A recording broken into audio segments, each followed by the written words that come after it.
রহমানিম আসসালামু আলাইকুম viewers, welcome back to my channel. আমি ফাহমিদা সিক্রেট থেকে ফাহমিদা রহমান। ভাগতে ভাগতে দৌড়াতে দৌড়াতে ঈদের ঠিক আগ মুহূর্তে আমার একটি রেসিপি শেয়ার করতে চলে এলাম। আজকে আমি যেটা নিয়ে কথা বলবো এতক্ষণে নিশ্চয়ই আপনারা বুঝে গেছেন। হ্যাঁ দর্শক, আজকে আমি খাসির পায়া স্যুপ কীভাবে বানাতে হয় সেটাই আপনাদের সাথে শেয়ার করব। আজকে আমি এখানে খাসির হাড় সহ মাংস 3 টুকরো এখানে নিয়ে নিয়েছি। আর খাসির হাড় যেটা পায়া করার জন্য পাওয়া যায় সেটা ভালো করে ধুয়ে এখানে আমি 3 পাউন্ডের মতন হাড় নিয়ে নিয়েছি। আমি এখানে 1 চামচ রসুন বাটা নিয়ে নিচ্ছি, 1 চামচ আদা বাটা নিয়ে নিচ্ছি এবং 10 কাপের মতন পানি দিয়ে এটাকে সিদ্ধ বসিয়ে দেব। এখন আমি এখানে 2 চামচের মতন লবণ দিয়ে দিচ্ছি।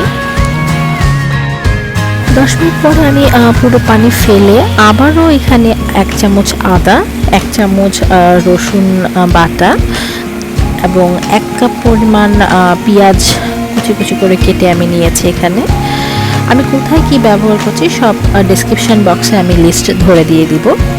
এখানে 1 টেবিল চামচের মতন ধনিয়া গুঁড়া আছে আর 1 চামচের মতন হলুদ গুঁড়া আছে। গরম মশলার মধ্যে তেজপাতা আর আমি কিছু লবঙ্গ নিয়েছি। এখানে 10 কাপের মতন পানি অ্যাড করে নেড়ে চেড়ে মিডিয়াম টু হাই হিটে এটাকে সিদ্ধ বসিয়ে দেব।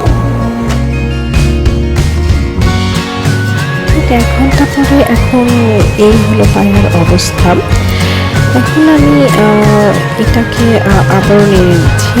নেড়ে এটাতে আমি একটু পানি কমে এসেছে। এখন আমি আবারও এখানে কিছু পানি অ্যাড করে দেব। লো হিটে এটাকে 5 থেকে 6 ঘন্টা সিদ্ধ বসিয়ে রাখবো।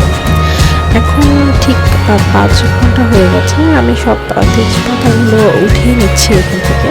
আর এই তো হাড্ডিগুলো অলমোস্ট ফুলে ফুলে এসেছে। আমার পায়াটা হয়ে গেছে। আপনারা চাইলে এই অবস্থাতে বাগার দিয়ে সার্ভ করতে পারেন, কারণ এটা অলমোস্ট হয়ে গেছে। এটাই হচ্ছে ট্রেডিশনাল ওয়েতে যে পায়া রান্না করা হয় সেটাই। কিন্তু আমি এখানে একটু টুইস্ট করব। সেটা হচ্ছে আমি এই ধরনের কিছু পায়া মশলা বাজারে কিনতে পাওয়া যায়, আপনারা যে কোনো ব্র্যান্ডের নিতে পারেন। এখান থেকে আমি হাফ প্যাকেট এখানে ব্যবহার করব।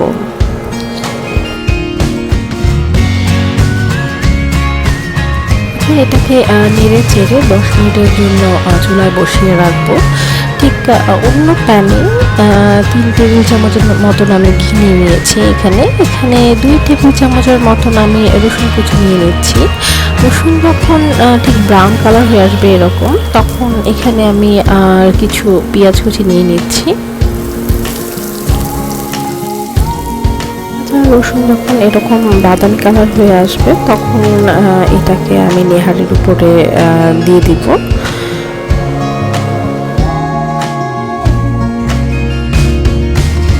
আমি এটাকে নেড়ে চেড়ে পায়ের সাথে মিশিয়ে নিচ্ছি।